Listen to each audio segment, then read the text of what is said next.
नमस्कार, जी पंजाब हरियाणा हिमाचल देख रहे हैं आप। मैं हूं आशीष त्रिपाठी और यह है गुड मॉर्निंग जी। और शुरुआत करेंगे बड़ी खबर से, जहां जम्मू कश्मीर के कुलगाम जिले में सुरक्षा बलों और आतंकियों के बीच मुठभेड़ हुई और सुरक्षा बलों ने 2 आतंकवादियों को मार गिराया। कुलगाम के रेडवानी बाला इलाके में मारे गए दोनों आतंकियों की पहचान अभी तक नहीं हुई है और इस इलाके में सुरक्षा बलों का सर्च ऑपरेशन जारी है और कुछ अन्य आतंकियों की तलाश में ये दबिश दी जा रही है। आपको बता दें कि सुरक्षा बलों और आतंकियों के बीच मुठभेड़ की जानकारी मिल रही है, जहां पर 2 आतंकियों को ढेर कर दिया गया सुरक्षा बलों के द्वारा ये मुठभेड़। और इस दौरान दोनों तरफ से फायरिंग की गई। जम्मू कश्मीर के कुलगाम जिले में ये मुठभेड़ हुई थी, जहां पर सर्च ऑपरेशन अभी भी जारी है। सुरक्षा बलों और आतंकियों के बीच हुई मुठभेड़ के दौरान 2 आतंकियों के मारे जाने की खबर है और आतंकवादियों को मार गिराया गया सुरक्षा बलों द्वारा।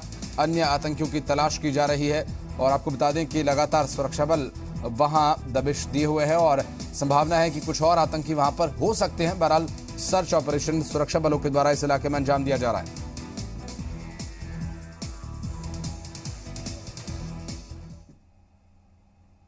और एक अहम खबर आपके लिए, अगर आपको बैंक का काम है तो आज आपका काम नहीं होगा, बल्कि कल भी रही चुकी। देश में आज से 2 दिन की बैंक हड़ताल रहेगी। 60,000 से ज्यादा कर्मचारी इसमें शामिल होंगे। बैंक्स को प्राइवेट किए जाने का विरोध है और इस विरोध के चलते बैंक्स की हड़ताल रहेगी। आज 2 दिन आज से ये हड़ताल रहेगी और उसके बाद शनिवार और इतवार यानी सैटरडे संडे और ये लगभग 4 दिन यहां पर बैंक का काम आपका नहीं हो पाएगा। बैंक्स की हड़ताल है 2 दिन की।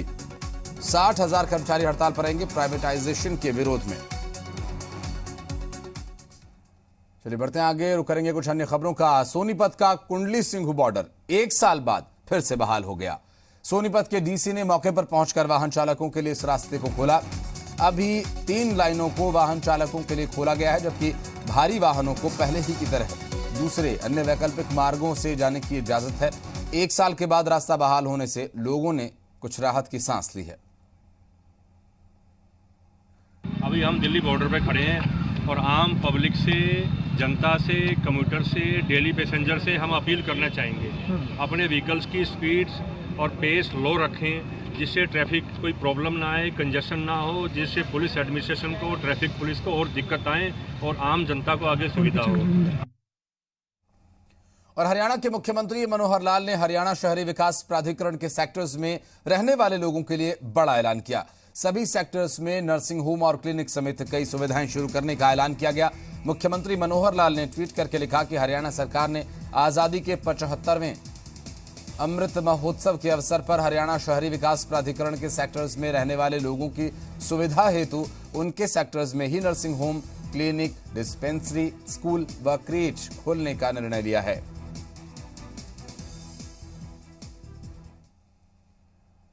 हरियाणा के परिवहन मंत्री मूलचंद शर्मा ने कहा कि हरियाणा रोडवेज के बेड़े में 300 अतिरिक्त बसें शामिल की जाएंगी।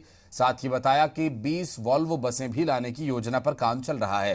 परिवहन मंत्री ने रोडवेज ड्राइवर्स को दिशा निर्देश दिए कि फ्लाईओवर्स के ऊपर से बसें लेकर न जाएं, क्योंकि इस चक्कर में फ्लाईओवर के नीचे खड़ी सवारियां छूट जाती हैं, जिन्हें परेशानी का सामना करना पड़ता है।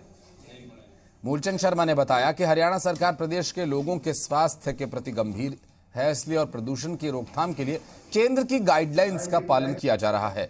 प्रदेश के परिवहन मंत्री सोनीपत जिला कष्ट निवारण समिति की बैठक के दौरान जन समस्याएं सुन रहे थे। रोडवेज की जो बसों के जो अपने जो हरियाणा रोडवेज की तरफ से कि कोई भी बस फ्लाईओवर से नहीं चलेगी। जो लॉन्ग रूट की बस है, शिमला से बस दिल्ली जानी है, वो तो रूट से ऊपर से आ सकती है। जैसे दिल्ली से जो लोकल बस है जो खाली है, जिन्हें अम्बाला जाना है, पंचकुला जाना है या सोनीपत आना, वो ऊपर से बसें ना चलाएं। मैंने उन कंडक्टर ड्राइवर को उनके नंबर लिए, उन बसों को रोका है कि बसों को सबसे ज़्यादा चूना तब लगता है कि सवारी पुल के नीचे खड़े रहे और फ्लाईओवर से बस निकल जाती है। और यमुनानगर में खेल मंत्री संदीप सिंह की अगुवाई में जिला कष्ट निवारण समिति की बैठक हुई। बैठक में खेल मंत्री ने कहा कि हरियाणा में जनवरी में 1100 खेल नर्सरीज खोली जाएंगी। नई पॉलिसी के तहत 550 पद खिलाड़ियों के लिए बनाए गए हैं और इन पदों पर भर्ती होने वाले खिलाड़ी जब तक चाहेंगे अपने खेलों में हिस्सा लेते रहेंगे। उन्होंने कहा कि प्रदेश में चल रहे अवैध खेल फेडरेशन एसोसिएशन से खिलाड़ियों को दूरी बनाए रखनी चाहिए। जिला कष्ट निवारण समिति की बैठक में आई कई शिकायतों का मौके पर ही निपटारा किया गया। जो है वो अगली मीटिंग में कर रहे हैं, उसको कार्रवाई करने के लिए बोला है और जिसमें से 7 के करीब हमने इसको उनका कंप्लीट हो चुकी थी कार्रवाई। उसमें से 3 तो सुनवाई के लिए नहीं आई, उनको उनका हक मिल चुका था और 3 जो हैं वो हमने नए में से जो है अगले उसमें डाल दिए गए हैं। और इसमें सबसे मेन एक ये है कि डिपो लाइसेंस होल्डर थे, उनकी काफ़ी शिकायतें थी और उसमें उनकी रिकवरी भी कर दी गई है। हरियाणा के मुख्य सचिव संजीव कौशल ने कहा कि हरियाणा कौशल रोजगार निगम के माध्यम से कॉन्ट्रैक्ट पर भर्ती किए जाने वाले कर्मचारियों की प्रक्रिया में पारदर्शिता सुनिश्चित की जाएगी। साथ ही सामाजिक आर्थिक रूप से पिछड़े उम्मीदवारों के उत्थान पर फोकस किया जाएगा। मुख्य सचिव संजीव कौशल हरियाणा कौशल रोजगार निगम के बोर्ड ऑफ डायरेक्टर्स की पहली बैठक की अध्यक्षता कर रहे थे। बैठक में निगम द्वारा कई विभागों में कर्मचारियों की तैनाती के लिए तैयार की गई नीति को एक्स पोस्ट फैक्ट्स को दी गई।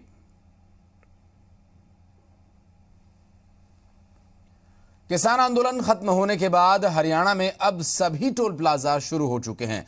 अंबाला के शंभू टोल प्लाजा पर लोगों को भारी जाम से जूझना पड़ रहा है।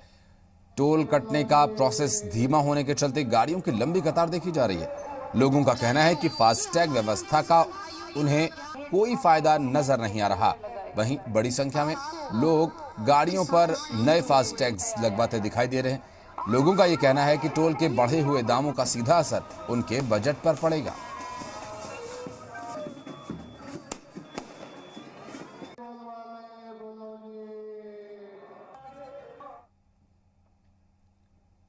चलिए बढ़ते हैं आगे। आपको बता दें कि किसान आंदोलन के चलते करीब 1 साल तक बंद रहे टोल प्लाजा बुधवार शाम को सिरसा में फिर से शुरू हो गए और इसके साथ ही वाहन चालकों की मुसीबतें भी बढ़ गईं।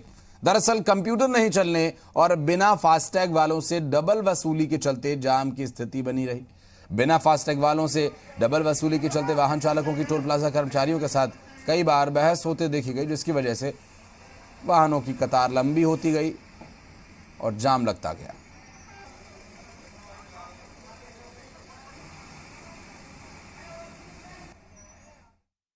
किन्ने चार्जेस कट्टे? डबल कट्टा 100 डबल कट्टे जी 130 कट्टे ने यार धक्का है जी। ते अगे कोई पता नहीं सीगा कि अगे ये मतलब फास्टैग जरूरी है। और किसी ने गल दा पता ही नहीं यार, चले आम धक्का हो जाता है। बढ़ते आगे। कुरुक्षेत्र के पेहुवा में पुलिस ने एनडीपीएस एक्ट के तहत 104 मामलों में जब्त नशीले पदार्थों को नष्ट किया। कुरुक्षेत्र, यमुनानगर और अंबाला में ये नशीले पदार्थ जब्त किए गए थे, जिसमें 1 क्विंटल 34 किलो चूरा पोस्त, 78 किलो 336 ग्राम गांजा, चरस, सुल्फा, स्मैक शामिल था। और इसके अलावा नशीली दवाइयों के 22 मामलों में 1666 इंजेक्शन, 7378 कैप्सूल्स, 10,750 की नशीली गोलियों को नष्ट किया गया। उच्च अधिकारियों के नशीले पदार्थों को ऐसी जगह पर नष्ट किया गया जहां पर्यावरण को नुकसान न पहुंचे।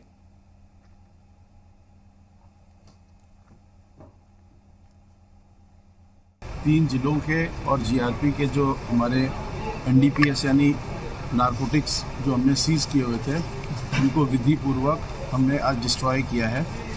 और इसमें करीब 104 केसेस थे और भारी मात्रा में हमारे पास चूरा पोस्त, गांजा, सुल्फा, चरस, स्मैक, हेरोइन और मेडिसिन्स इत्यादि थी, जिनको हमने एक फर्नेस में एक इको फ्रेंडली तरीके से आज उनका डिस्ट्रक्शन किया है। जो 23 केसेस की केस प्रॉपर्टी है, जिसमें कि पॉपी हस्क, गांजा, स्मैक, हेरोइन थी, उनको आज डिस्ट्रॉय किया जा रहा है। और इसमें कमेटी थी जो हेडेड थी आईजी द्वारा, और इसमें एसपी अंबाला भी प्रेजेंट थे और मैं भी इसकी मेंबर थी। तो ये इसको विधि पूर्वक डिस्ट्रॉय किया गया है और एक एनवायरनमेंट फ्रेंडली तरीके से डिस्ट्रॉय किया गया है। बढ़ते आगे। हिमाचल विधानसभा का शीतकालीन सत्र अनिश्चितकाल के लिए स्थगित हो गया है। विधानसभा अध्यक्ष विपिन सिंह परमार ने कहा कि शीतकालीन सत्र में कुल 5 बैठकें हुई, जिनमें 28.5 घंटे चर्चा हुई। 13 दिसंबर को रात 9:15 बजे तक चर्चा हुई, जो अपने आप में एक कीर्तिमान है। ऐसा पहले कभी नहीं हुआ था। इस सत्र में काफी महत्वपूर्ण सुझाव आए हैं। सत्र के दौरान सदन में 281 तारांकित और 138 अतारांकित प्रश्नों के उत्तर दिए गए। नियम 61 में 1, 62 में 5, 130 में 7 प्रस्ताव सदन में चर्चा के लिए लाए गए। निगम 101 के 3 गैर सरकारी संकल्प सदन में प्रस्तुत किए गए, जबकि 5 विधेयक भी सदन में लाए गए। का जो समय अवधि है 5 दिनों में 28 घंटे से ज़्यादा ये सत्र चला है और 14 तारीख को जो प्राइवेट मेंबर डे था उस पर भी प्रस्तावों के ऊपर चर्चा हुई। और हिमाचल के जल रक्षकों के द्वारा मांग की गई है कि सरकार उन्हें जल शक्ति विभाग में शामिल करके मानदेय बढ़ाकर ठोस नीति बनाए। प्रदेश के जल रक्षक संघ के प्रदेश अध्यक्ष ज्वालू राम ने बताया कि धर्मशाला में सीएम जयराम से प्रतिनिधिमंडल ने मुलाकात की, जहां सीएम ने उनकी मांग पर जल्द कार्रवाई करने का आश्वासन दिया। वहीं जल शक्ति मंत्री महेंद्र सिंह ठाकुर ने बैठक में बातचीत कर बात पुख्ता करने की बात कही है। वहीं ज्वालू राम ने बताया कि अपनी मांगों को लेकर जल रक्षक कई मर्तबा सरकार के दर पर पहुंचे, बात रखी, लेकिन हर बार सिर्फ आश्वासन देकर उन्हें भेज दिया जाता है।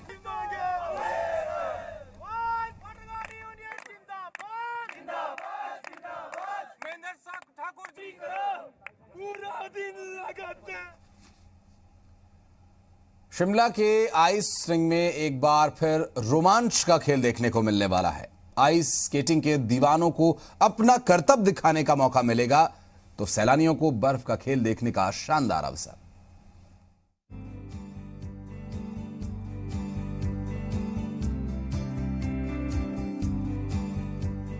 साउथ ईस्ट एशिया के पहले semi natural ice skating rink में एक बार फिर रोमांचक करतब देखने को मिल सकते हैं। शिमला के लक्कड़ बाजार में स्थित आइस स्केटिंग रिंक में बर्फ जम गई है।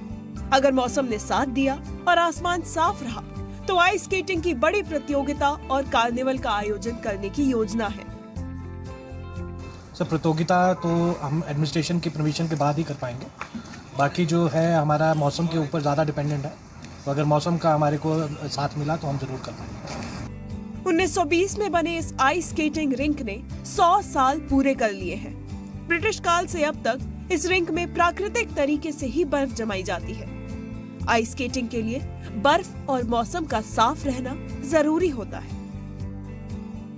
कि हमारी जो ट्रायल्स थी आज सक्सेसफुल रही हैं। आइस की जो कंडीशन है वो अच्छी है और मोस्ट प्रॉब्ली कल से हम जो है अपना फर्स्ट सेशन शुरू कर देंगे। इवनिंग सेशन को तकरीबन 1 हफ्ता और लगेगा सर, क्योंकि आइस की जो दिन में कंडीशन है वो मौसम की वजह से थोड़ा सा जो है नमी हो जाती है उसमें, तो इस वजह से जो है इवनिंग सेशंस अभी टाइम लगेगा। हालांकि मौसम विभाग ने 2 दिन तक मौसम खराब रहने की संभावना जताई है, लेकिन स्केटिंग के दीवानों और सैलानियों को उम्मीद है कि उन्हें जल्द ही शिमला में बर्फ पर रोमांचक खेल देखने का मौका मिलेगा। समीक्षा राणा, जी मीडिया।